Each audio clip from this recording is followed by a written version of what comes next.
Hi, welcome to Behind the Badge. I'm Chief Alan Rodbell of the Scottsdale Police Department. With me is Ms. Chris Vasal, our community liaison. Hi, everybody. How you doing? Good. How are Good. you, Chief? Okay, thanks. The Good. dog days of summer. Huh? It's only August. It's only August. And the kids are already going back to school, by the way. Pretty soon, And yeah. So all the things we talk about all the time in terms of traffic safety. The kids are out of school, let's be mindful. The kids are back in school, let's be mindful. Yes, But 15 mile limit. That's Yeah. it. There's no wiggle room on the 15 miles. in a school zone. Exactly. And those are pretty much marked school zones. And we've talked about Exactly. that in the past as well. So Yes. just be mindful, have your head in the game. You're driving a car, you're around children in school, going to school. Pay attention. Yes. Don't try not to be distracted anytime, but certainly this time is critical. And besides them going back to school, it's still hot enough to come home and go swimming and do some other things, playing and Yes. doing on their bicycles and stuff. So again, just continue to stay vigilant. You know, kids aren't paying attention to cars. Cars need to pay attention to kids. And just recently in the valley, we've had some tragedies around pools, and so We have. pools will be open for a while. I was jokingly talking about how have the kids over for Labor Day weekend, and then we close the pool. And my wife says, "Close the pool." It's still hot. It's still gonna be I hot. mean, in And so November we can go there's- swimming. there's no Sometimes closing. Christmas we can Yeah. go swimming. Sometimes my East Coast gets out. Yeah, When I say the exactly. word water, and when I talk about my pool, We put the lights around the cactus and still go swimming. It works out perfectly. it does. So please be careful. Now, coming up again is our next session for Citizens Academy. You know what session this is? It'll be the 59th. 59th session, which means we've been Correct. doing this 30 years. Pretty long. Not the two of us, but 30 Oh, years. I as could a have been department. 30 years. I've been here 35, so Okay. you've been almost that much. You've done half of that 17, already. yeah. So, September 6th through October 25th. So if you're interested, please give me a call or look online. You could always find me online in Community Relations, and there's an application process. The class is almost full. And what day of the week is it this time? It's Thursday nights, 8 consecutive Thursday evenings from 6 to 9 p.m. Sounds good. Please join us. It's free. It's a great way to see how our police departments operate, Yes. and meet a lot of the folks and the men and women of our organization who are just great. And actually, one of our guests is a Citizens Academy graduate. Ah, so very she's cool. right here in front of us. Well, let's talk a little bit about what we're going to do today. So a few years back now, the President Obama, commissioned a group of professionals and law enforcement executives to look at community relationships. And they wrote a report called the 21st Century Policing Report, and it came up with a number of recommendations for how we could do a better job of working with our communities in partnership. Along with that, we've locally done a number of bridges forums, and we probably talked about this in the past. We have. Phoenix has done several. We've done several. We did one even with the school system in Phoenix, and we'll probably be doing more of these in the future. And these were opportunities to bring in leadership from around our community to talk Correct. about those issues. Thus the bridges. Right, was and we as an mentioned. organization create a part of our strategic planning process. We brought lots of those concepts from both those documents into our organization. One of the things we thought about we need to do a better job of is probably having access to leadership. And so I asked each of my district commanders of the 4 districts to create their own community engagement group within their Correct. district, representing the members of their community, In their districts. whether they were residential, business, faith communities, or State, federal, local. Right. Well, that gets to me. Yes. But primarily, Oh, they in were the doing districts. locals. Okay, right, got it. And then what I did was I took representation from each one of those 4 districts, and then looked to people who had a bigger profile and role in the valley Right. communities, and brought them on board, Right. Your along with community representation from engagement each group. meeting. Yes. Yeah. So And- these are some people from the districts, but plus other people. Right. Okay. And so we have about 38 members of the community that come into the Chiefs Community Engagement Group. We've met 3 times now. Yep. First was just sort of getting to know you. Second time we talked about officers, And, internal affairs investigations, when people make complaints, how those complaints are Correct. being processed, Yep. and how they're handled. And then the third one was about use of on-body cameras. Correct. Which is certainly an interesting topic in today's environment. Mm-hmm. All of them, quite frankly. And all of this to educate them and build bridges again, and information is power, and by opening up the organization and showing them exactly what we do, so they're not seeing it on news or reading in the paper or watching it on movies, which Right. are never real. Right. They're not? Never real. No, Oh, I thought they they're were. not real. Oh. Then it gives them a chance to actually become part of our family. Right. So My 38 members represent, again, the 4 districts, the communities, the associations, businesses, tourism organizations, whether they're actually putting on events or whether they're doing, well, I was talking about in terms of hoteliers. Correct. Then we have a lot of faith-based members, Correct. and also members that represent organizations that have tremendous impact within our greater Phoenix area that have impact with us as well. We want to develop better relationships. Yep. And then we'll It's talk. a great group of people. Right. It's a It really fun is. group. It is a great group. And so we have, as I said, 38 members. We have 2 members with us today. Yep. Which- Two lucky ones that Yeah, are like, could yeah. you guys come on our program? And they were like, yep, we'll be there. And I do want to start So by happy. saying thank you for that, because Really? you're both very busy people, and we appreciate you taking time, and not just to come to the community engagement group meeting, which is held in the evening, but to be here today In the middle of the in day. the middle of the day on a Monday. We really appreciate you being here. So thank you both so much. Thank I'll you. let you Thanks for having introduce our guests. Oh, thanks. You're so sweet. I do that to her all the time. This is Shar and Roy. And then Okay. you can go ahead and go from there. Oh, okay. Welcome. It's so good to see you. And Charmaine Ruse. Charmaine. Rose. Charmaine Ruse. And you are with I want to make sure I get the right company, right? Yes, that's important. Yes, thank you, State Farm Insurance yes. Company. But you also represent one of our districts when you come to my meeting, representing both business and the district. And I want to thank you for that. But tell us a little bit about your background, please. Yeah, absolutely. So I do insurance and financial services at State Farm, and I chose that industry because I've got a big background in helping people. So I was a motivational speaker and author, and I wanted to kind of do things that would help people live a better life. And so I had a big mortgage, finance, and banking background. And I came to Arizona from New York City. And prior to that, I lived in California for 30 years. Wow. And I all over the Both coast, of them. yes. And ended up here in Arizona. And yeah, I chose State Farm because it's very community-based. It's one-to-one. It's in person. I wanted something where I could really assist and help people create a better life for themselves. And that's kind of why I started getting really involved with the city of Scottsdale, as well as the police department, because I've learned so much through just being engaged with the District 3 Community Engagement Group, and Chief, obviously, with your group. I took the Citizens Police Academy. I learned so much through that experience, and now I'm able to share that with my clients and people who are moving to the area from other places. And it's great to know what's going on in your own community and what you can do to actually impact it. I've never felt like I had more of a voice in a city than I have right here in Scottsdale, and that's largely in part because of the community engagement that you guys do. Thank you so much for saying that. I appreciate that. It's one of those things that we felt we could do, we could always improve on and always take to the next level, and your involvement has helped tremendously. So thank you for that. Our other guest is Roy Tatum. Roy, you're the Mr. Roy. president. What's that? Mr. Roy. Mr. Roy. You're the president of the East Valley NAACP. You and I have known each other for a number of years now, and I welcome you to the show, and thank you so much for being part of our engagement group.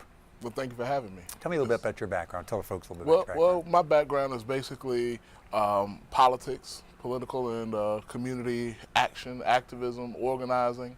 Prior to joining this organization or being the president of NAACP, I was on the campaign trail in 2016. I was working for Senator Bernie Sanders. I was his deputy director for African American outreach, covered about 25 states, dealing with various issues, from criminal justice to education to business development and employment, and economic development issues.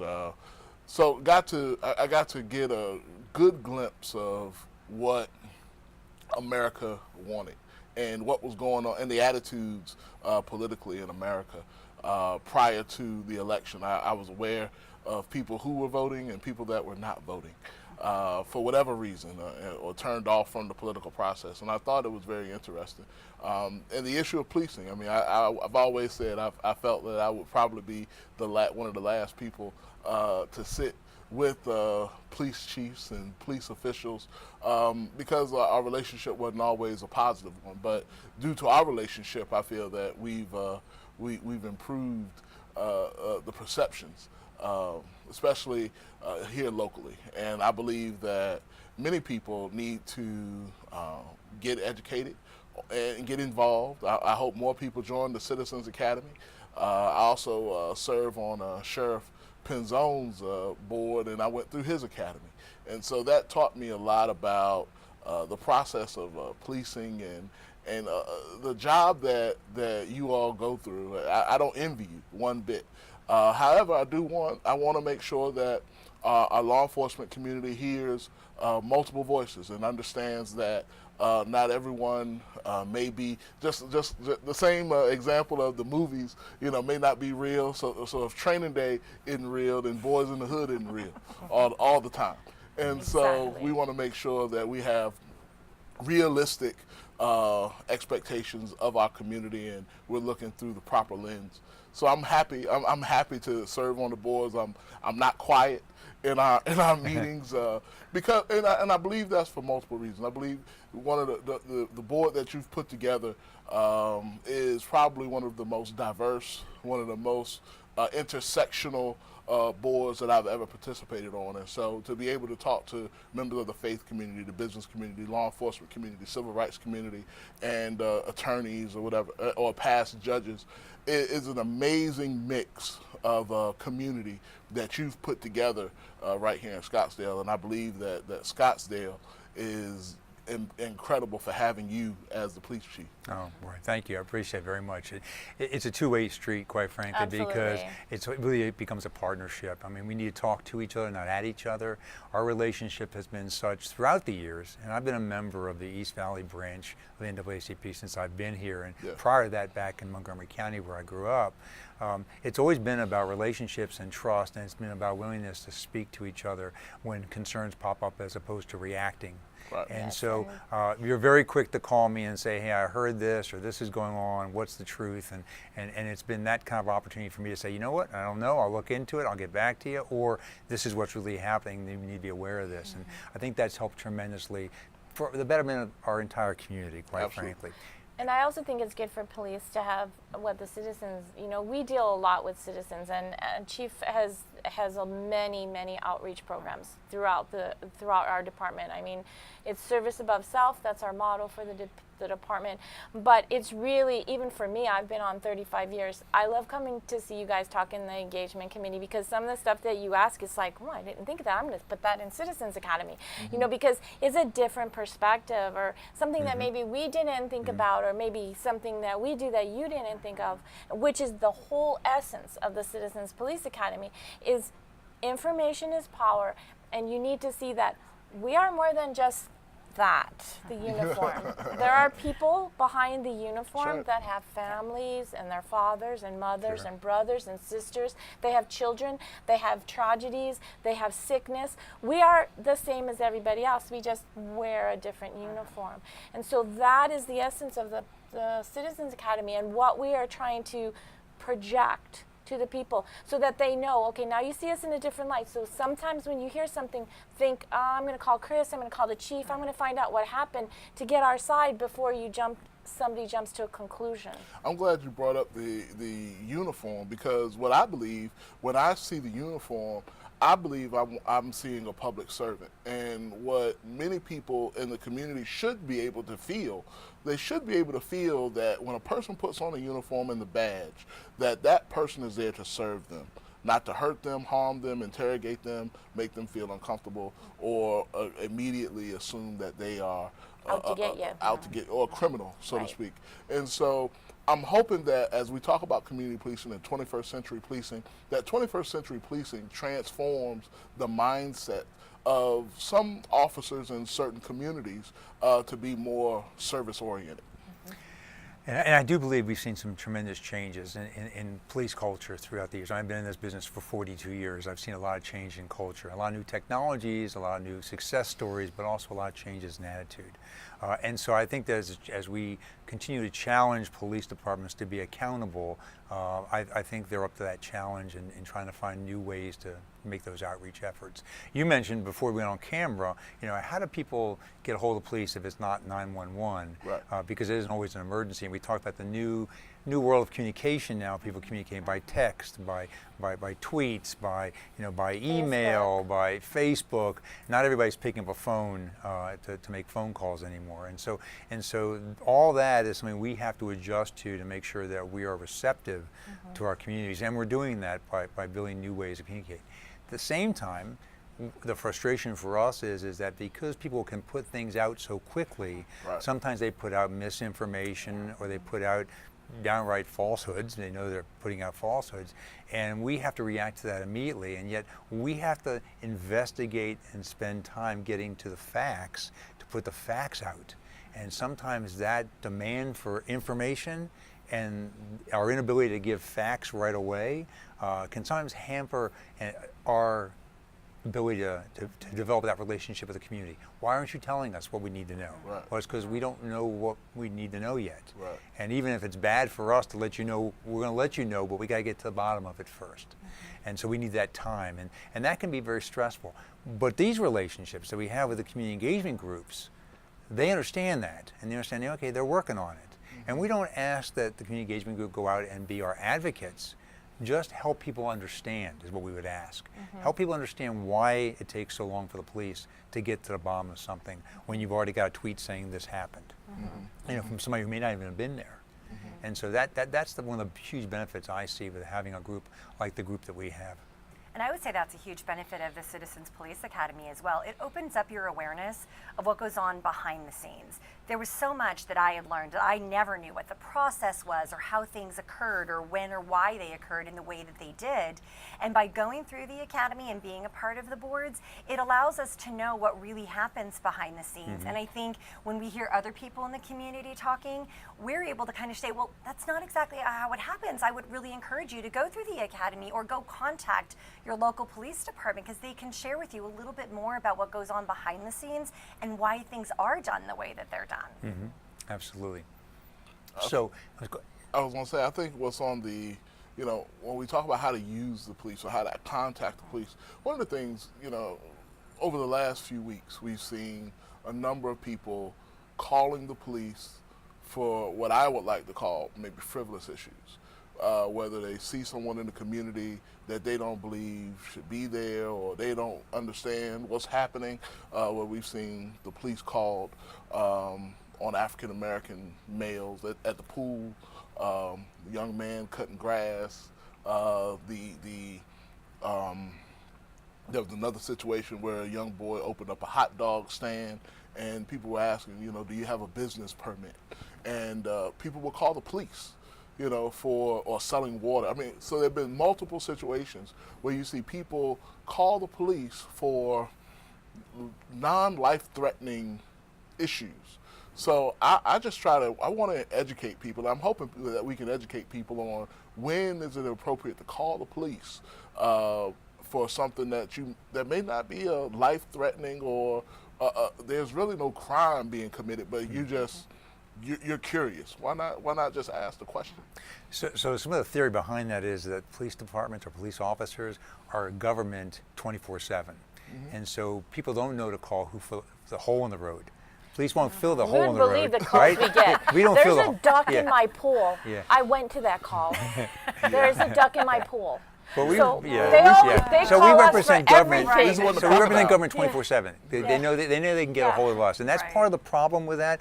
So the city does have a system now where you can go in and tell people what the issue is, and they will get it to the right department, and that can all be done online and very quickly. And so there are systems being developed for that. But regardless, people still call 911 because it's the only number they know, right? Yeah. And old school, that's the number they know. They get the police. Here's my emergency. Well, it's not an emergency to us. It may not be an emergency to their neighbors, but to them it might be their one only contact with the police or one only emergency in life. Now, I want to say this because I don't know the answer to this. I could be stepping into something here. Not everything you just talked about is happening in the city limits of Scottsdale. You represent a larger community, and I'm not asking you to outvote. But I just want to make really sure we have not charged any kids with selling water or hot dogs to the best of my knowledge. But I think it's a pretty national it's a good point. story. It is a national story, and I mean, if anybody reads news, which everybody does, you will see that those stories have existed across the country, and there are millions of little ideas, like things that have happened like that. We get. And by the way, the value you bring to us, I cut you off, I apologize, but I want to close goes out. The value you bring to us from the larger perspective is we don't need to make the same mistakes. Yep. Exactly. We need to see what's going on in the world around us. I always look at trending. What's happening on the East Coast, the West Coast, because it's coming here sooner or later. Yeah. And so I always like to prepare for that. I have a saying, prepare for it or react to it. I would much rather prepare for it. So the value of having your involvement, and as well as the Maricopa branch of the NAACP, because we have lots of community members from other areas of the city and the cities coming into our Traveling community, Scottsdale. right? Shopping, living, Yeah. partying, Right. working, working. Going to baseball games. Going to baseball, any number of things, right? So the value you bring is you bring that larger perspective that I can say, okay, we need to adjust or make sure we're prepared for those kinds of things that may be happening in the greater community as well as nationally. Right. And So the thank fact you. remains too, even though somebody does call for something as petty as that, again, we are public servants. Right. And on the other side of the coin is we do have to respond to those things because everybody within our community is worth investigating Sure. what they're asking us to do. Sure. Yeah. Even if it's petty or dumb. If it is petty or dumb, then we just, we go, we respond, we say this is not a crime, whatever. Thank you so much. Have a great day, and we're on our way. Right. So there's two Yeah. sides to that coin as well, because we do have to serve everybody who calls, even when they have ducks in their pool. And I went there and I blew my whistle, and the duck blew away, and everybody was very happy. So it's They those got what they little wanted. things that happen, or Wow. they call us for directions, or they call us, we don't know how to get someplace, and so those are things that we deal with every day as well. Like I said, I don't envy you, but at the same time, I understand that You can- many you can people stay.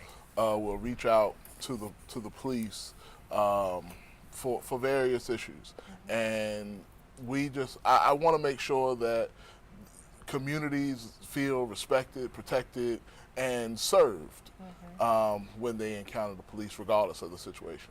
Correct. Now, obviously, when you're in a criminal situation, you got to handle that in a whole nother light. So, Definitely.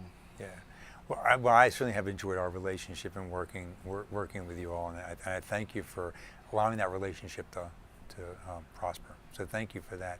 So where do you see the engagement group meetings going? Because we're really asking the community for the kinds of things that we should provide in terms of education, but also conversation. Because it's Right. not really. I don't want it to become that we just do a tell or talk at you. It really needs to be a two-way conversation. So, and we do have a very diverse group, as you know, all coming from different viewpoints. But I think the last one we had in talking about the on-body cameras, it was a great conversation. absolutely. it was Yeah. on Very time. good. So- And so- it's educational Yeah. because Right. people don't understand, like the community doesn't understand how the technology works maybe Right. or what they're seeing. So Sergeant Reynolds did a fantastic job of Yeah. explaining that. Yeah. If I may, Please. to speak to your question, and not to monopolize the time, but I think a good example of how our community engagement group is working speaks to the issue with Starbucks. As we were just talking about people Great calling example. the police, when that incident happened, I remembered that there was a high-ranking official in Starbucks in our community group. So I called you to say, can we have a conversation about this on a local level? And we made that happen, and we had that conversation in Starbucks between yourself, myself, and the representative. And so I believe that we'll see more interactions and engagements and probably various relationships blossom due to the group of people that you brought together to talk about some maybe even national issues on a local level. That's a great example, and I don't know why I didn't remember it until just this moment when we talked about it, because it really was the way it works. We're not reacting. You didn't call a press conference nationally. You didn't protest Starbucks. It was like, hey, let's have a conversation. And I think you came away satisfied with what Starbucks was planning, and I know they've since carried out their plan. Now, the test of time will be how well does that work, and so far I think things have worked very, very well.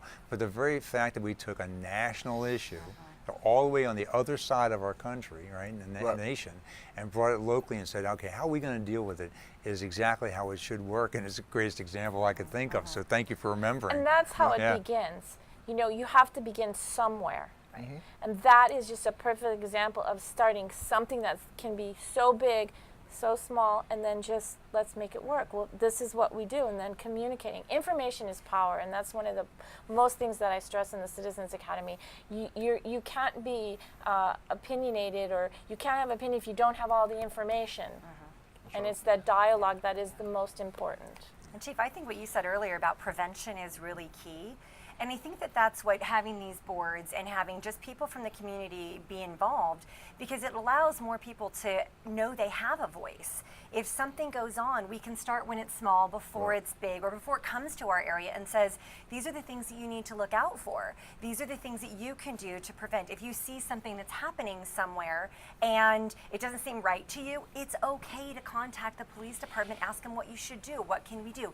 You can hold a group meeting, have a coffee with the cop, or the other things that you do.